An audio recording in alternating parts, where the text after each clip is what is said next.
note now. Policy and practice show that 10 UK local authority areas worst hit by Labour's welfare cuts, nearly half of them are in Wales. That's 190,000 people in Wales affected, hitting our post-industrial quarrying and coal mining communities hard. How does she explain to her colleagues in Wales why the communities where Labour used to be strongest should now suffer so much because of her government's cruel welfare cuts? Mr. Speaker, she might know that none of those reforms have actually gone into effect yet, so nobody has been affected by them. But we have inherited a Tory welfare system that is the worst of all worlds, the wrong incentives, discouraging people from working, the people who really need a safety net still not getting the dignity and support that they need and deserve, and the taxpayer funding an ever-spiralling bill. It's sustainable, it's indefensible and it's unfair. Andrew Ranger. Question 5, please, Mr. Speaker. Sarah Stay. With your permission, Mr. Speaker, I will answer questions 5 and 11 together. In Wales, the partnership between our two Labour governments is delivering on the people's priorities. NHS waiting lists have fallen for 3 consecutive months. We are creating tens of thousands of jobs in every corner of Wales through our free ports, investment zones, support for steel workers, inward investment and thriving green industries. Andrew Ranger. Thank you, Mr. Speaker. Supporting people into work is not just the right thing to do economically, but morally as well. I therefore welcome the recently announced UK Trailblazer programme in North Wales that will do away with the one-size-fits-all approach and will instead meet people where they are, giving them a greater chance into stable and good employment. Does the Secretary of State agree that this shows the power of partnership we now have and the commitment that no one will be left behind on both sides of the M4? And will the Secretary of State join me in congratulating Wrexham football team on their historic back-to-back promotion this weekend to the EFL Championship? Thursday. Thank you, Mr. Speaker. Many congratulations to Wrexham. Really delighted to see them promoted and very sad that Cardiff were relegated. My right honourable friend is right. The government understands that work is crucial both to our health and well-being, but also to improving our living standards. And that's why last week we announced a £10 million pilot in Blaen y Gwent, Neath Talbot and Denbighshire to help support people back into work. We will not sit by and let the Tories' broken welfare system continue, one which has condemned people to a life without work. These Trailblazer projects will help more people in Wales back into secure, well-paid jobs. Thank you, Mr. Speaker. Since this UK Labour government was elected, over 2 million extra GP appointments have been delivered in England, and thanks to a record-breaking £21 billion budget settlement, waiting lists in Wales have gone down 3 months in a row. Does the Secretary of State agree with me that our NHS and our country are safer and stronger when you have two governments working together to make devolution work and not tear our union apart? I couldn't agree more with my honourable friend. Driving down NHS waiting lists is a shared priority for both the UK and the Welsh Labour governments. As she says, waiting lists have fallen for 3 consecutive months as a result of our governments working together. Meanwhile, the Conservatives and Plaid Cymru voted against an extra £600 million for the Welsh NHS, and reform would sell it off to the highest bidder. Alistair. Does the Secretary of State think that the imposition from tomorrow of a parcels border between Great Britain and Northern Ireland will strengthen the Union, given that parcels business to business from Wales or any other part of the UK to Northern Ireland will now be subject to EU customs declarations and checks? How does that strengthen the Union? Can I thank the honourable member for his question? As I said to an earlier question, we want to make sure that trading is made easier, that we remove the red tapes and barriers, and those are the discussions that we are having at the moment with the EU. Jim Shannon. Mr. Speaker, what strengthens this union is the nations of Wales, Scotland and Northern Ireland intertwined with England. It's the Gaelic nations of Scotland, Wales and Northern Ireland and the cultures and the history that they bring together. It's also the benefits of the Union in relation to employment, to jobs and the opportunity. It's the Constitution, it's our service and uniform. All those things bring us together in a way that nothing else can. So this great United Kingdom of Great Britain and Northern Ireland can have a better union and can do better together. Mr. Speaker, can I thank the honourable gentleman for his question? I definitely believe that the four nations together in the UK are stronger together. Real Democrat spokesperson. What's going on? Thank you, Mr. Speaker. Thank you, Mr. Speaker. There's no greater threat to our union than the feeling that workers in one nation matter less than those in another. And people in and around Port Talbot right now feel like they've had a rotten deal. So can the Minister explain why the deal that her government did with Tata meant that workers who had been at the company for longer than 25 years didn't have that service reflected in their redundancy payments, and why workers wishing to access the retraining element had to forego their right to the enhanced redundancy payment too? And is it true that reportedly, as of February, only 3 people so far have applied for that scheme? Secretary of State. Thank you, Mr. Speaker. Tata made the decision to close the blast furnaces in January 2024, 6 months before the general election. They closed the coke ovens in March 2024. An agreement for the grant for the EAF had already been done, and he might remember that Blast Furnace 5 closed down on polling day, on general election day. The timeline was fixed in order for that electric arc furnace to be delivered. In 10 weeks, we negotiated a better deal, better terms and protections for the whole workforce at Port Talbot. No immediate compulsory redundancies, the best voluntary redundancy package ever offered by Tata to its UK workforce. We saved 5,000 jobs, and 385 acres of land are being released for development and regeneration and future opportunities at the site. All in all, this is a £1.3 billion investment deal, very different from the situation in Scunthorpe. Perfect. We now come to Prime Minister's questions. Clive Jones. Question number 1, Mr. Speaker. Prime Minister. Mr. Speaker, yesterday evening, Royal Air Force Typhoons successfully conducted strikes against Houthi military targets in Yemen in a joint operation with our US allies. This action was in line with long-standing policy of the UK government to defend freedom of navigation in the Red Sea after Houthi attacks fuel regional instability and risk economic security for families in the UK. Mr. Speaker, I'm pleased to say that all UK aircraft and personnel returned safely, and I pay tribute to the professionalism and bravery of all our servicemen and servicewomen. The Defence Secretary, Mr. Speaker, is making a statement immediately after PMQs. Mr. Speaker, can I congratulate Prime Minister Mark Carney on his election in Canada? Our two countries are the closest of Commonwealth allies, partners and friends, and we will work together to deepen our economic relationship to benefit working people here in the UK. Mr. Speaker, may I also congratulate everyone across the House, including members of this House and the Press Gallery, who ran marathons in London and Manchester.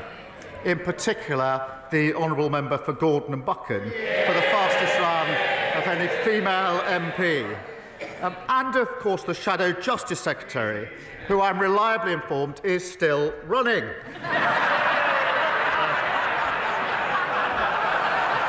Mr. Speaker, this morning I had meetings with ministerial colleagues and others. In addition to my duties in this House, I shall have further such meetings later today. Clive Jones.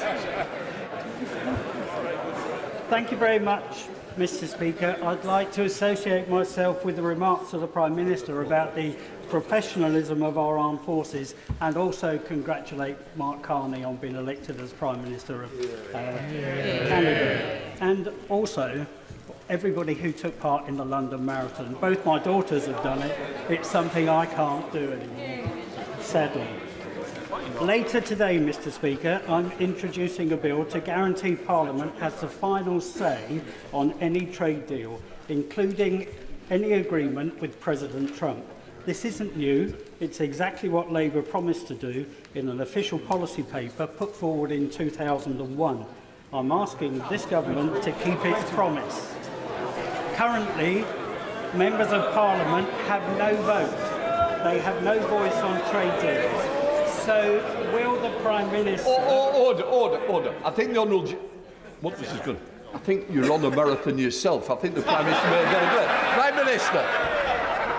Well, Mr Speaker, can we extend our congratulations to his daughters for running the marathon? In relation to trade deals, the government retains the right, obviously, to strike trade deals, delivering growth, jobs and opportunities for working people. We clearly set that out in our manifesto. That's exactly what we're doing. Parliament, as he knows, does have a well-established role in scrutinising and ratifying these deals. He knows that was strengthened under the last Labour government, as he references. Dan Talbot. Thank you, Mr Speaker. There's going to have to be a coming together of Reform and the Conservative Party in some way. A deal, a pact or a merger. These aren't my words, Mr Speaker, but those of the most senior Tory in elected public office in the country, the Mayor of the Tees Valley. So if senior Tories are plotting it, the Leader of the Opposition won't deny it, doesn't that mean that the only way for us to stop this plot is to vote Labour? No need to answer. You've no responsibility for any part. Right, let's move to the Leader of the Opposition, Kemi Badenoch. Thank you, Mr Speaker. On Monday, the Prime Minister's Safeguarding Minister admitted on the floor of the House that there was a cover-up of the child rape gang scandal. Does the Prime Minister think we should expose this cover-up? Mr Speaker, this is obviously a serious issue. I oversaw the first grooming gang prosecution, which was in Rochdale more than a decade ago. There is a contrast here because the Leader of the Opposition, when she was Minister for Children, Women and Equalities, never raised this issue in the House in 3 years. Mr Speaker, the Shadow Home Secretary held 352 external meetings during 20 months. How many were on this issue? Not one. And they failed, of course, to implement a single recommendation for the independent inquiry into child sex abuse. Mr Speaker, my position is absolutely clear. Where there's evidence, the police should investigate and there should be appropriate prosecutions. That's route number one. Route number two, we should implement existing recommendations, which did expose what went wrong. They weren't, those recommendations were not implemented by the last government. They're being implemented by this government. We are providing for local inquiries. We're investing more on delivering truth and justice for victims than the party opposite did in 14 long years. Mr Speaker, in the last year of Conservative government, we had a gangs task force that found 500 perpetrators, protecting thousands of victims. We launched that inquiry that he's talking about, but more still needs to be done. It's now 4 months since I asked him for a full national inquiry. Instead, he promised 5 local inquiries. There will be one in Oldham. Will he now name where the other 4 inquiries will be? Prime Minister. Mr Speaker, we are providing for local inquiries. This is a serious... Well, they've got so much to say now. Why did they not... Mr Speaker, why did they not implement a single recommendation in the 14 years they had in office? We're taking forward those. There are recommendations already in place about the change that needs to be taken. They sat on a shelf under the last government. We are acting on them. We are providing for local inquiries, and we're investing more in delivering truth than they ever did. He cannot name a single place because nothing is happening. He stood there at the dispatch box, promised 5 local inquiries. Nothing is happening. On the last day of term, he had his minister come out to water down the promise to say they would provide funding. That is not good enough. At least 50 towns are affected by rape gangs. Places like Peterborough, Derby, Birmingham, Nottingham, Leicester, Rotherham, Rochdale and Preston. Is he dragging his heels on this because he doesn't want Labour cover-ups exposed? Mr. Speaker, I spent 5 years prosecuting this case. Mr. Speaker, I was the prosecutor that brought the first case. And when that file was brought to my attention, Mr. Speaker, I noticed that one of the defendants had not been prosecuted previously. Far from covering up, I asked for that file so that I could have a look at it. On the back of that, I then changed the entire approach to prosecutions, which was then lauded by the government. We were doing the right thing and brought those prosecutions.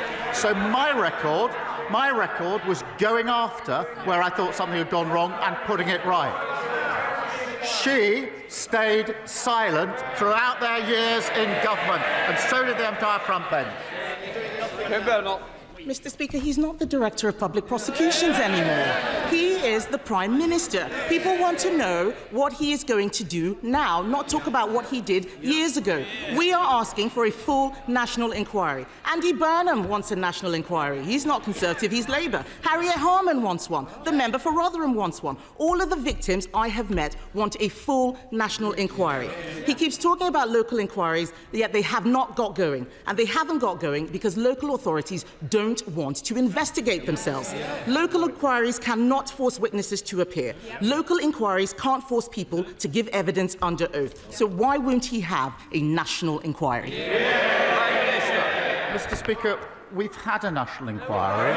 We've had recommendations. There are hundreds of recommendations that have been made in relation to this issue. It is a serious issue. I strongly believe that we should implement the recommendations that have already been made. And that is what we are doing. I strongly believe we should listen to victims, and we've been listening to victims on this side for decades and working with victims for decades in relation to what they want, which is local inquiries, and we've set those local inquiries up. Kemi Badenoch. Mr. Speaker, he says we should listen to victims. The victims want a national inquiry.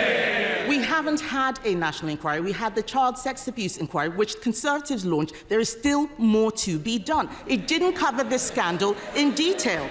In Manchester, just last year, authorities were still covering up abuse. The local inquiry chair there has quit. Bradford Council, an area of some of the worst abuses, refuses any inquiry, local or national. Whether it's the streets of Birmingham or the Town Hall of Bradford, it is chaos and cover-ups with Labour councils. When will he show leadership and do the right thing?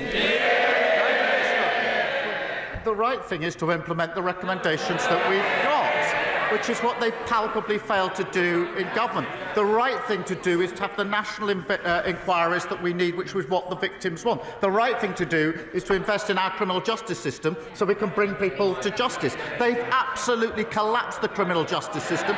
Prosecutions for rape under their watch, they go up or down. They went down to record lows. Investment in prosecuting these cases went down. Their record was abysmal. They should hang their heads in shame. Mr. Speaker, this is just distraction tactics. He hasn't read the recommendations, because if he had read the recommendations, he would know none of them would tackle this issue. The fact is, if I were standing where he is, we would have had a national inquiry months ago. This issue is personal for me. I have met many of the victims. This is about the protection of children. Nothing else is more important. In the last few days, Mr. Speaker, I've been to Wiltshire, Lincolnshire, Northumberland, Kent. All of them have outstanding children's social care. Do you know why, Mr. Speaker? Because they're all run by Conservatives. That's the difference that Conservative councillors make. Isn't the choice tomorrow between chaos and cover-ups under Labour councils or better services under the Conservatives? She says they'd have a national inquiry. 14 years. 14 years, and they didn't do it. It's so hollow. And yes, tomorrow is the first opportunity the country has to pass their verdict on the Leader of the Opposition and the party opposite after the general. Have they changed? Have they learned? It's passing verdict on the Leader of the Opposition. We'll see her next week. Right. Nadia Winter. Thank you, Mr. Speaker. Mr. Speaker, I wish that the Leader of the Opposition would stop weaponising victims of child sexual abuse. Political points. It's damaging victims, and if she cared about child protection, she wouldn't be doing that. It's a disgrace. You're a disgrace. Mr. Speaker, new data shows that in March last year, in Hyson Green and Arboretum ward in my constituency, 64% of children were in poverty, the highest proportion in the whole of the East Midlands, and a damning indictment of the previous Conservative government. One of the proudest achievements of the last Labour government was the action it took on child poverty.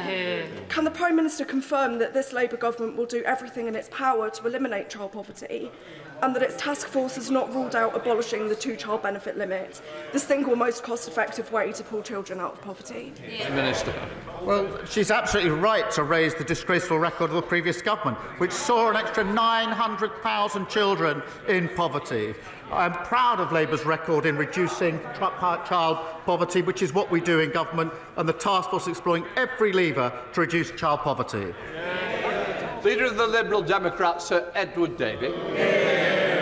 Thank you, Mr. Speaker. And on behalf of my party, can I send our congratulations to Mark Carney and the Liberal Party of Canada on their historic victory. We wish them well as Canada continues to stand up strongly to President Trump's tariffs and threats. Mr. Speaker, Canada has learnt what happens when you do a trade deal with President Trump. He can't be trusted to stick with it. The Prime Minister didn't answer my question last week, and he didn't answer my honourable friend, the member for Wokingham, just now. So let me ask again. Will the government give members of this House a vote on the floor of this House on any deal he agrees with President Trump? Yes or no? Minister. Mr. Speaker, we are in negotiations with the US in relation to a deal. We will act, obviously, in the national interest to make sure that if there is a deal, it's the right deal for our country. If it is secured, it will go through the known procedures for this House. Sir Ed Davey. Well, Mr. Speaker, I'm very disappointed in that reply. There was no yes or no response. We do want a vote, and we will keep pressing him and his government on that.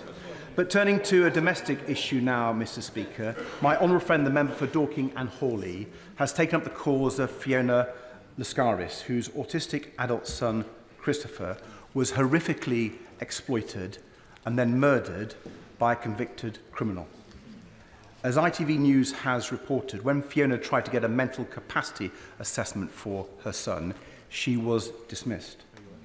So Christopher never got the support that might have saved his life. We're going to try to change the law so families' concerns over a loved one's mental capacity have to be considered.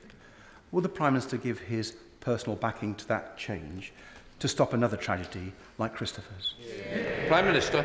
Well, I thank him for raising that terrible case, and I think the thoughts of the whole House will be with Christopher's family and friends affected by this, and we'll certainly look into what else we can do, and if there's further details that have been given to me of the particular case, I'll make sure that we follow it up. Jenko.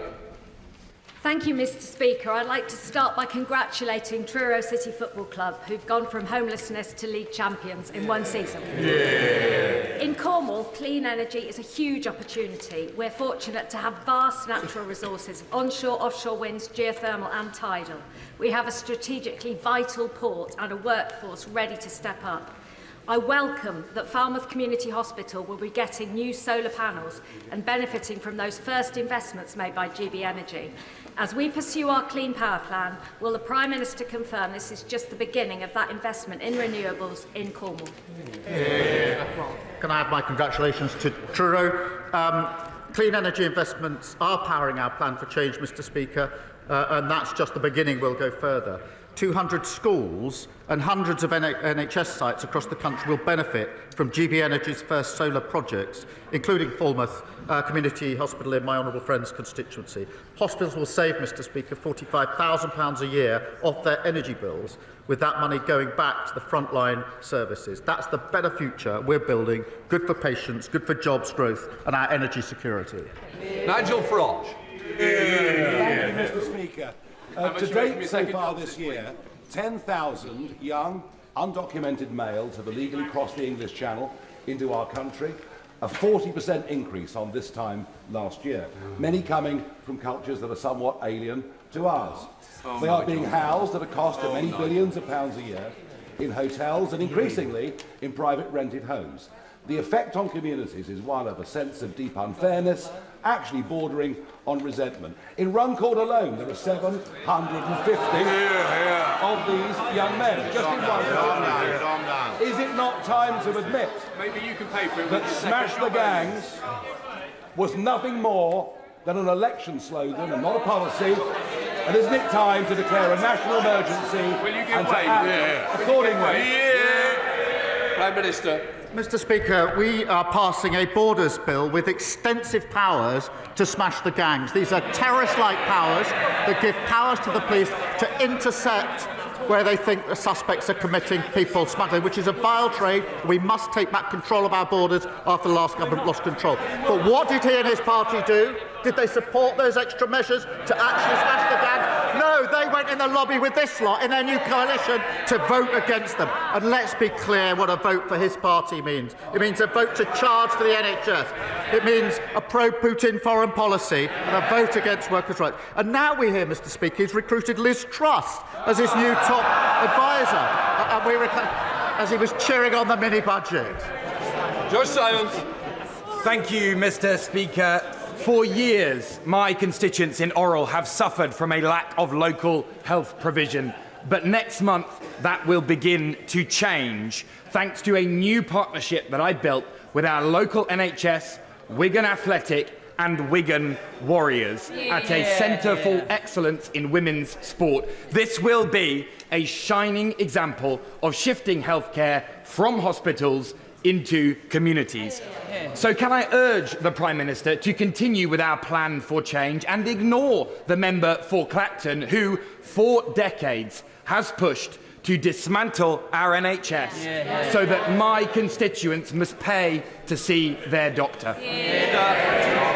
Well, I see the member for Clacton complaining, but what did he say? So we're going to have to move to an insurance-based system of healthcare. His words. If you can afford it, you pay. Not under our watch, Mr. Speaker. While he's busy taking Liz Truss's advice and fawning over Putin, we're driving down waiting lists, 3 million extra appointments delivered, and waiting lists slashed in the most deprived areas. That's 6 times the waiting list have come down, including during the winter periods. We're rebuilding our NHS, rebuilding our country of future, and delivering for working people. Liz Jarvis.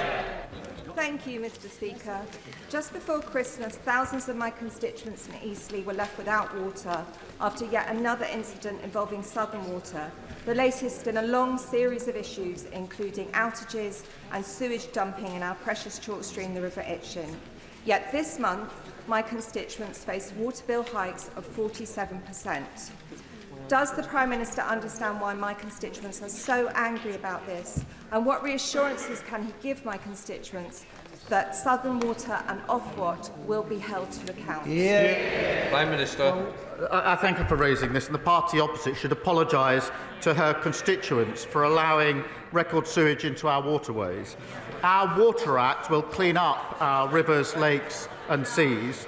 Under new powers which came into effect last week, in fact, water bosses can now face years in jail for concealing sewage spills. We've banned the payment of bonuses and introduced new powers. And of course, we're delivering a major review through our Water Commission. And I'll reassure the member we won't hesitate to take further steps. Sam Colvin. Thank you very much, Mr. Speaker. Listening to residents in North West Cambridgeshire on the doorstep and in local coffee mornings, there's a clear message. People want local police that have the time and resources to get to know crime in their areas and tackle it at the root. And I know our Labour mayoral candidate's committed to that as she's elected tomorrow. So could the Prime Minister update residents across Cambridgeshire and Peterborough on how our plan for change is tackling crime and antisocial behaviour and boosting police ranks by 13,000 officers that will be visible in all local communities? The party opposite decimated neighbourhood police, and crimes like shoplifting and antisocial behaviour ran rife.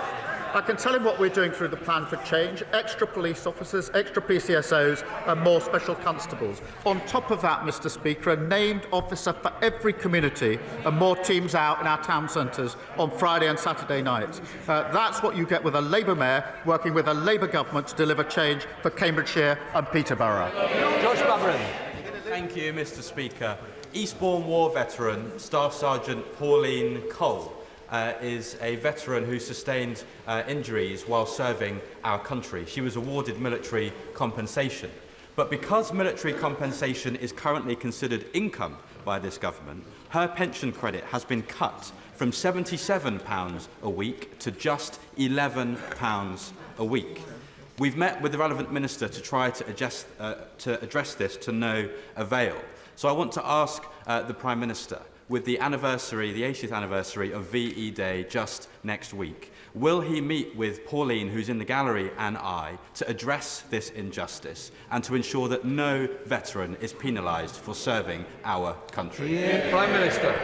Can I thank him for raising this important issue with us? We will always stand up for those who serve our country. I paid tribute to Pauline for her service, and I will make sure that she gets the appropriate meeting that she wants and needs to discuss her specific case. Julie Mims. Thank you, Mr. Speaker. This week, thanks to this Labour government, hundreds of free breakfast clubs have opened across our country. Will the Prime Minister join me in sending good wishes to the staff and pupils at Castle Carrick, Udale, Longtown, Inglewood, Brook Street, Blackford, Hallbank Gate and Bishop Harvey Goodwin schools in my constituency, which are among the first to benefit from this important scheme? And can he confirm that this is just the start of Labour's plan for change to deliver for working parents? Prime Minister. Well, look, let me pay tribute to all the staff in her constituency who are working in the breakfast clubs, which, of course, Mr. Speaker, deliver free breakfast clubs, 30 minutes of free childcare, saving working parents £450 a year, and we've opened the first 750 across the country. There'll be many more to come, Mr. Speaker. We are, of course, also saving parents £50 a year by making school uniforms cheaper, something the Leader of the Opposition ordered all her troops to vote against. Thank you, Mr. Speaker. The playing of music and loud videos on public transport without headphones is becoming increasingly common. The various bylaws outlawing such antisocial behaviour are clearly not working, whilst planned cuts to the British Transport Police are bound to make matters worse. Will the Prime Minister back the Lib Dem plan to introduce effective enforcement and a publicity campaign to persuade people to plug in their headphones? After which, you never know, perhaps we can encourage the uncivil minority to take their feet off the seats. Prime Minister. Well, he raises a really important question of antisocial behaviour. They're laughing about it. That really sums up what they did in the last 14 years. He knows there are already strict rules in place to prevent antisocial behaviour, including fines of up to £1,000. But we are focused on tackling antisocial behaviour. It's not low level. It does affect people and their communities and their sense of safety and what they can do with their own lives. And that's why an additional £1.2 billion has been set aside for policing, 13,000 new neighbourhood police officers, new respect orders, and a named officer in every community. We take this seriously. They laugh about it. Bel Ribeiro Addy.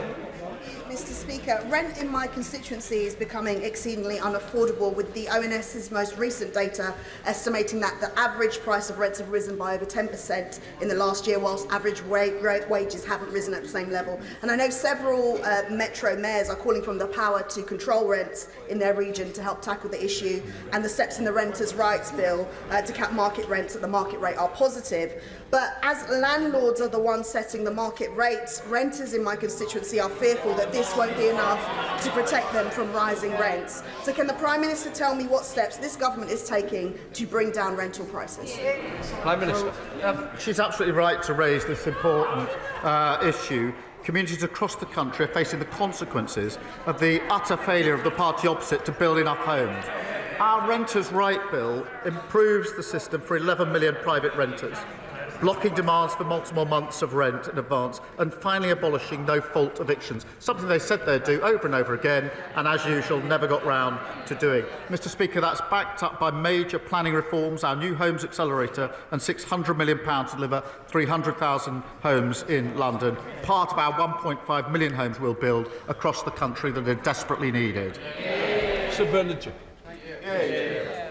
Does the Prime Minister recall from our history that even during the Blitz, the concert pianist Dame Maura Hess continued performing her piano recitals at the National Gallery, including the performance of German music, like J.S. Bach's Jesu Joy of Man's Desiring.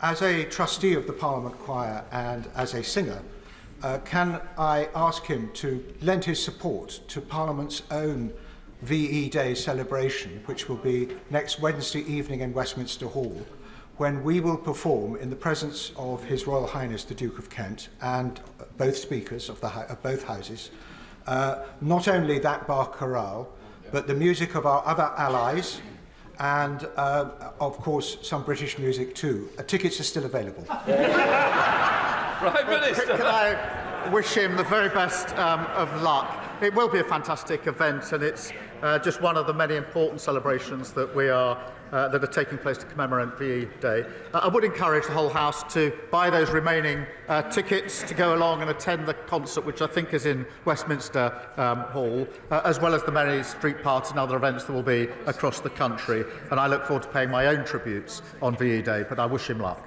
Sarah Hall. Thank you, Mr. Speaker. I welcome the action taken by the government to fix our NHS and deliver 2 million more appointments, something my constituents are already benefiting from.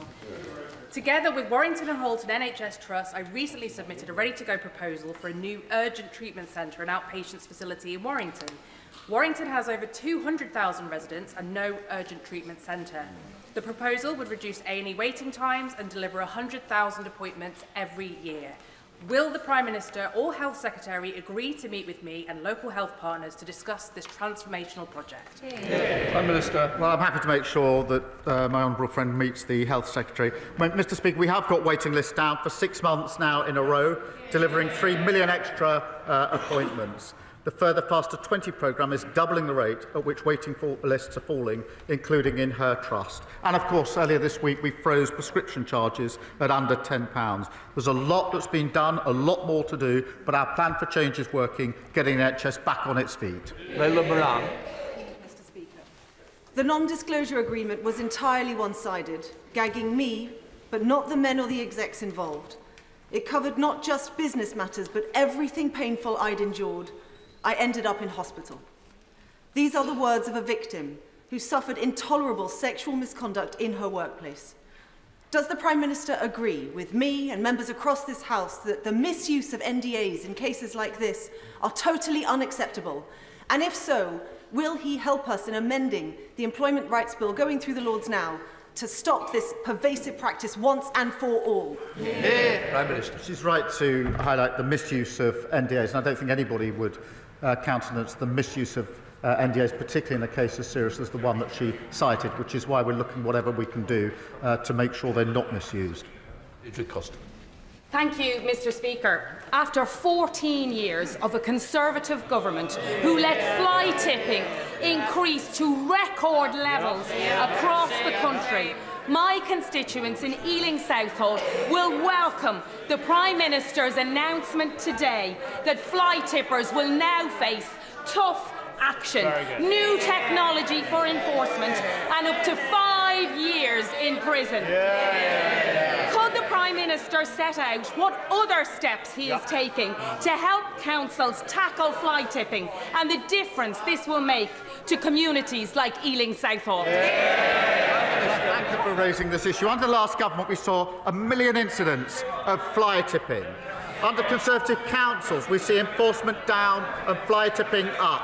Look at Tory-led Northumberland, where incidents of fly tipping are up 76%. We're introducing, Mr. Speaker, tough powers to seize and crush the vehicles of commercial fly tippers who now face up to 5 years in prison for operating illegally.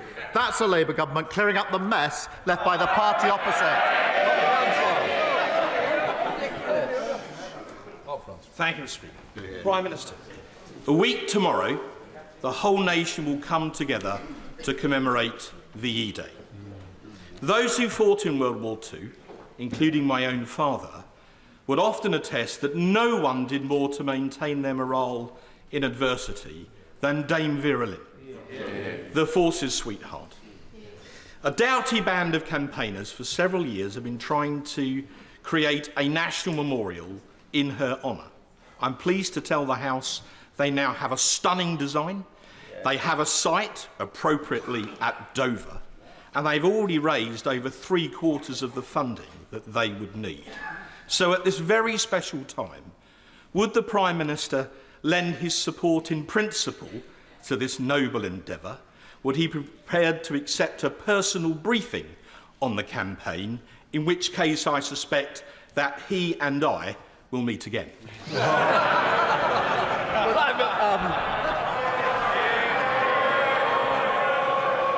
Always a pleasure. But look, I'm going to congratulate him on his campaign. It is really important, and many people were delighted, I think, to join that campaign. Dame Vera is sewn into our nation's soul, providing the soundtrack for our greatest generation, and so it's particularly timely. So I'll support the campaign that he has done so much to promote. Adam Thompson. Thank you, Mr. Speaker. Whether it is the crevasse on the island outside of Asda in Long Eaton or the array of tyre poppers on Quarry Hill Road in Ilkeston, every day my inbox is filled with complaints about potholes that Conservative Derbyshire County Council has failed to fix. Given that the government has poured £1.6 billion of extra funding into road repairs and that tomorrow is the Derbyshire County Council elections, does the Prime Minister agree with me that it is high time that Erewash and the wider Derbyshire got itself a Labour council that will actually repair the roads? Well, he's absolutely right. Conservative Derbyshire County Council is home to more potholes than anywhere else in the country, and drivers are paying the price. Mr. Speaker, our plan for change has committed enough funding to fix 7 million extra potholes this year, and for the first time, councils like Derbyshire must publish how many potholes they've actually repaired in order to get the cash. The party opposite left Britain's roads crumbling. We are fixing them. Sammy Wilson. Mr. Speaker, the blackouts in Spain, which have caused chaos, the realisation amongst many backbenchers in his own party that thousands of jobs are being lost in Scotland in the oil industry, and the fact that businesses are facing energy costs which are making them uncompetitive and consumers being plunged into poverty, fuel poverty. Does he not recognise that his net zero policy is not only bad, but it's mad? And indeed, his own former leader is now accepting this. Will he not accept the advice from someone within his own party if he won't accept advice from this side of the House? Prime Minister. Well, many years on the opposite benches, I learned when asking questions at PMQs not just to read the headline on a Wednesday morning, but to look at some of the detail. What Tony Blair said is we should have more carbon capture. We've invested in carbon capture. That's many jobs across different parts of the country. He said that AI should be used. We agree with that. We've invested huge amounts in AI on the jobs of the future. He also said we need domestic targets so that businesses have their certainty. If you look at the detail of what Tony Blair said, he's absolutely aligned with what we're doing here. These are the jobs and the security of the future. I would also say that we shouldn't weaponise the difficult position that people in Spain and other countries find themselves in at a very difficult time. Final question, Alex Bellinger. Thank you, Mr. Speaker. I welcome the government's decision this month to secure British steel, and at a time when European security is critical, it is defence manufacturers in the Black Country, like Summers Forge in Hellsowen and BB Price in Cradley Heath, that will be using that steel to make the military equipment that our defence needs. Will the Prime Minister commit to make manufacturing investment in the Black Country a national priority so that we can live up to our industrial heritage and create the high-quality defence jobs that our region so desperately needs? Prime Minister. I pay tribute to my honourable and gallant friend for his service to his country. He understands our national security and economic security go hand in hand. Mr. Speaker, it's vital that defence investment creates more jobs, apprenticeships and opportunities in the Black Country and across the United Kingdom. That's why we've launched a new hub to give up to 12,000 small firms better access to defence contracts. And of course, we're raising defence spending, the highest sustained increase since the Cold War, something the party opposite failed to do in 14 years in office.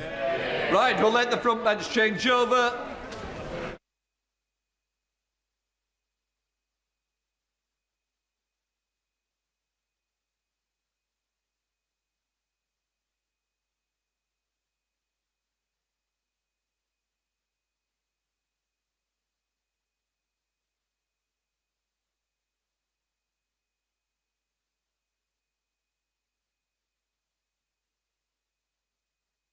We now come to the first statement. Secretary of State for Defence, John Healey.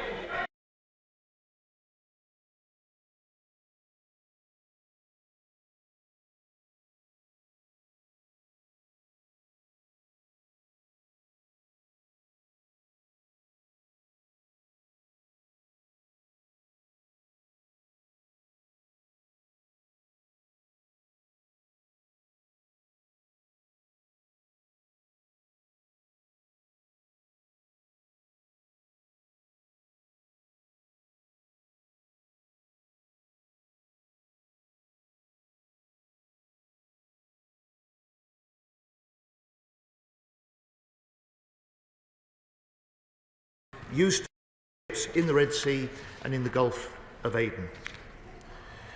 Royal Air Force Typhoons, FGR-4s, with air refuelling support from RAF Voyager tankers, struck a number of these buildings with paved way for precision bombs last night. This action was limited, it was targeted, it was devised to minimise the risk of civilian life. Everyone involved in the UK operation has returned to base safely. And I want to thank, on behalf of the House, all members of our armed forces involved in this operation and to pay tribute to them for their total professionalism and their courage. Mr. Speaker, yesterday's operation was carried out alongside the US, our closest security ally. It was conducted in line with both the UN Charter and the established UK policy of this government and the last. And in opposition, Mr. Speaker, you'll remember Labour backed the government when it conducted 5 separate strikes with the US against Houthi targets. Mr. Speaker, yesterday's attack aligns with 4 broad objectives. 1, to restore freedom of navigation in the Red Sea and the Gulf of Aden. 2, to degrade Houthi capability and prevent future attacks. 3, to reinforce regional security alongside allies and partners. And 4, to protect our economic security at home. First thing this morning, Mr. Speaker, the government briefed the Shadow Defence Secretary, the Speakers of both Houses, the Liberal Democrats Defence spokesperson and the Chair of the House of Commons Defence Committee. I can tell the House now this afternoon that our initial assessment is that the planned targets were all successfully hit and we've seen no evidence of civilian casualties.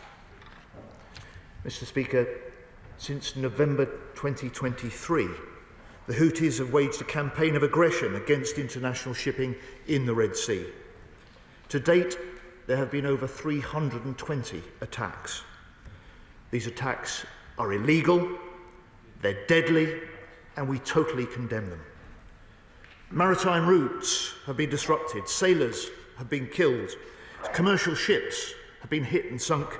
The Houthis have even targeted aid vessels destined for Yemen itself, as well as military vessels of our allies and partners. Both the Royal and the US Navies have been forced into action in the Red Sea, and last September I met the crew of HMS Diamond, who shot down a ballistic missile and multiple drones in self-defence during their deployment in the Red Sea.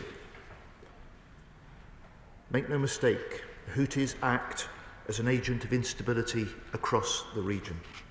They continue to receive backing from Iran, both military and financial, and even Russia has attempted to support the Houthi operations. The aggression in the Red Sea and the Gulf of Aden is yet another example of how our adversaries are increasingly working together against our interests. So, Mr. Speaker, I want to be clear. This government rejects any Houthi claims that attacking ships in the Red Sea is somehow supporting Gaza. The Houthis were targeting tankers and seizing ships well before the war in Gaza began. Their attacks since have targeted vessels of all nations. So hear me when I say these attacks do absolutely nothing for the Palestinian people or the push for a lasting peace. Mr. Speaker, an estimated 12% of global trade, 30% of container traffic passes through the Red Sea every year. But the Houthi threat has led to a drastic fall. Levels are 55% down on what they were in November 2023. The majority of ships now take a 5,000-mile diversion around the Cape of Good Hope, adding a full fortnight to a journey between Asia and Europe and pushing up prices of the goods that British people and others rely on. This cannot continue. And Mr. Speaker, in opposition I argued, and I quote, "The lion's share of the responsibility for protecting international freedom of navigation in the Red Sea is being shouldered by the Americans, just as the US has been doing across the world now for 80 years. And since last month, the US has been conducting a sustained campaign targeting the Houthis in Yemen to restore freedom of navigation. They moved 2 carriers into the region. Their recent strikes have destroyed multiple command and control centres, air defence systems, advanced weapons manufacturing sites and advanced weapons storage sites. The US military say their operations have now degraded the effectiveness of the Houthi attack, reporting that ballistic missile launches have dropped by 69%, one-way drone attacks are down by 55%. Mr. Speaker, the US continues to be the UK's closest security ally. They're stepping up in the Red Sea. We are alongside them. Yesterday's joint operation builds on the broader support that we've provided to the US in the region in recent months. That includes air-to-air refuelling, the use of our important military base, Diego Garcia, for regional security operations, and our AF Typhoons to support the defence of the US carrier strike group, which has been coming under near daily attack now from Houthi missiles and drones. Mr. Speaker, this government will always act in the interest of our national and economic security. The UK is now stepping up and encouraging allies to do more to protect our common security, just as we are with last week's deployment of our own carrier strike group, starting an 8-month deployment into the Mediterranean and Indo-Pacific. The UK has a long, proud history of taking action to protect freedom of navigation. This illegal Houthi aggression doesn't just disrupt shipping. It doesn't just destabilise the region. It hits our economy here at home. And that's why the government took this decision. That's the why the UK has taken this action, to help protect freedom of navigation, reinforce regional stability, strengthen economic security for families across the country. Mr. Speaker, we are determined that we will keep Britain secure at home and strong abroad. Shadow Secretary of State James Coffridge. Thank you, Mr. Speaker, and I'm grateful to the Secretary of State for early sight of his statement and to the Minister of State for the Armed Forces for the briefing he extended to myself and other parliamentarians earlier today. As far as His Majesty's opposition are concerned, the rationale for these actions has not changed since we undertook similar operations in government in the months leading up to the general election with the support of the then opposition, and we agree that this action is effectively an act of self-defence on behalf of ourselves and our closest allies. After all, with the main target for RAF Typhoons being a Houthi drone factory, we should remember that drones were used by the Houthis to target our own naval ships, such as the attempted drone attack on HMS Diamond in January last year. But whilst HMS Diamond was able to take effective action in response on that occasion, we know that this is a capability that can be produced in very large numbers and that the threat remains a clear and present danger. Indeed, we understand that the US Navy continues to be subject to Houthi aggression, including from drones. Thus, in our view, it is entirely legitimate to support the defence of our close ally, the US, and to prevent future potential attacks on our own fleet and international shipping by attacking the Houthi drone threat at source. But the Houthis' actions are not just a threat to ourselves and our allies. As the Secretary of State said, they are illegal and completely counter to international humanitarian priorities, given that their attacks have imperilled aid deliveries to the Yemeni people, whilst undermining a crucial shipping route for grain en route to some of the poorest people in the world. The government therefore has our full support for this latest operation, and we are grateful on this side to the brave and highly skilled personnel of the Royal Air Force who conducted the mission, including both the Typhoon crews and those supporting the air-to-air refuelling mission. In particular, we welcome their safe return and completion of what appears to be a successful operation in terms of degrading Houthi drone capability. Of course, the US have been undertaking their own self-defence against Houthi attacks, and we very much welcome the close working with US allies, as was the case when we were in government and under the previous administration in the US. This underlines the continuity of our most important strategic military partnership, and it is right that we work as closely as possible with the US to address threats to freedom of navigation. That said, Mr. Speaker, that freedom of navigation is vital to the ships of many nations, not just the UK and the US. The whole world benefits from action taken to keep international shipping flowing, supporting the wider economy. So can the Secretary of State update us on what talks he has had with other allies, including NATO members, on providing direct military support against the Houthi threat in future? After all, this is not only a threat to many other nations, it involves other hostile states, notably Iran, with their long-running support not just for the Houthis, but also Hezbollah, Hamas and other armed groups in Iraq and elsewhere. So how will the UK dock into the approach being taken by the new US administration towards Iran?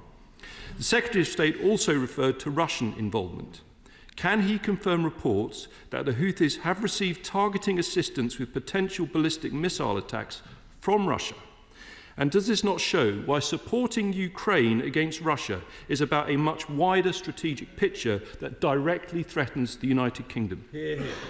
He also referred to the use of our military base, Diego Garcia, for regional security operations.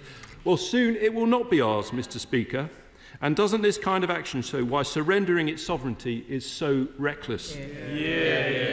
Finally, turning to the SDR. It was very concerning that the Permanent Secretary to the Ministry of Defence said to the PAC yesterday, and I quote, "It is a strategic defence review that will need to be translated into a set of specific investment decisions in individual capabilities and projects. That will be work for later in the summer and into the autumn." He knows that there are urgent procurement decisions needed that relate directly to the Houthi threat in the Red Sea, not least upgrades to the Sea Viper system, which we believe must be accelerated. He also knows that procurement is largely on hold, awaiting the publication of the SDR. So he promised to publish the SDR in the spring. Can he confirm it will definitely be published in May, which is the last month of spring, and most importantly, that in May we will see the full detail on all major individual procurement choices so that the MOD can get on with them as a matter of the utmost urgency? Mr. Speaker, can I welcome the honourable gentleman's tone and the content of his response to the statement. Labour backed the previous government's strikes against the Houthis. He points out for the House that the rationale then is the same as the rationale now, and that was a useful contribution to this discussion. He's right to say that the clear and present threat that the Houthis pose to all nations, including to ours and to our closest allies, is also the same. And, Mr. Speaker, when I was Shadow Defence Secretary and responded to the previous government, I did so as he does to me today, because this is bigger than politics. This is about freedom of navigation, it's about regional stability, and it is also about that most important security relationship that the UK has with the US. He asks me about some specific capabilities. I have to say to him, look, we are now able to plan to provide the best possible kit for our armed forces because of the historic commitment to raising the level of defence spending to 2.5% that the Prime Minister made to this House in February, 3 years earlier than his own unfunded plans, and then, of course, moving it to 3% in the next Parliament. He asks about the capabilities on some of our naval ships. And when I met the crew of the HMS Diamond in the autumn, they demonstrated to me and talked to me in detail about just how exceptional their response to that multiple attack was, and just how effective the weaponry on HMS Diamond was at that time. And therefore, we are upgrading the ships with a number of capabilities, including Dragonfire, something that he first talked about. But I say to him, we are now doing not just one ship, as he talked about, but 4. We're doing it sooner than he planned, and we're fully funding it, which he hadn't done. And Mr. Speaker, he asks about the discussions with other nations. Those discussions about the importance of regional stability, about the Houthi threats and the freedom of navigation in the Red Sea were discussed by foreign ministers at the G7 and at NATO, NATO foreign ministers within the last month. And the very carrier strike group that he welcomed the deployment of last week is multinational by design, is designed to exercise together, but together to reassert some of those basic principles that the attacks last night were designed to support, which is the freedom of navigation of our seas. The Select Committee, Tabanji Singh Desi.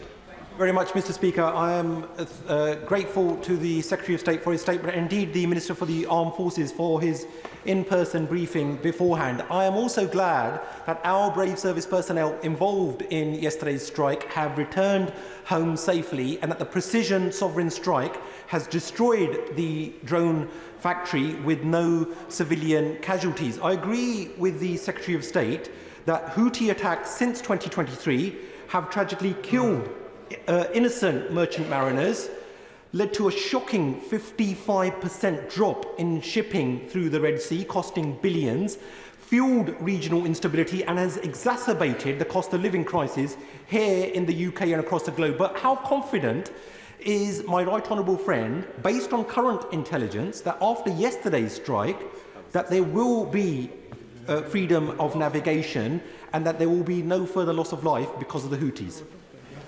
Same State. Well, Mr. Speaker, I'm grateful to my honourable friend's support for the action that we took overnight. It is part of a sustained campaign, which is a US campaign that we are working alongside. There is no overnight solution to this, but the evidence that is reported from the US military of this new sustained intensive campaign seems to be having an effect on the pace and the rate and the threat that the Houthis pose. And our action last night was designed to reinforce that campaign, to support the push for regional stability, and also to protect the domestic economy and the impact of the disruption in international shipping and the effect that that has on prices for ordinary people. Liberal Democrat spokesperson Helen Maguire.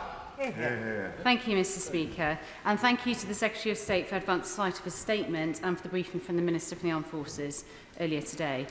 The Houthis' destabilising military campaign in the Red Sea has had a chilling effect on trade through that vital waterway, threatening lives while also imposing costs on British businesses and consumers.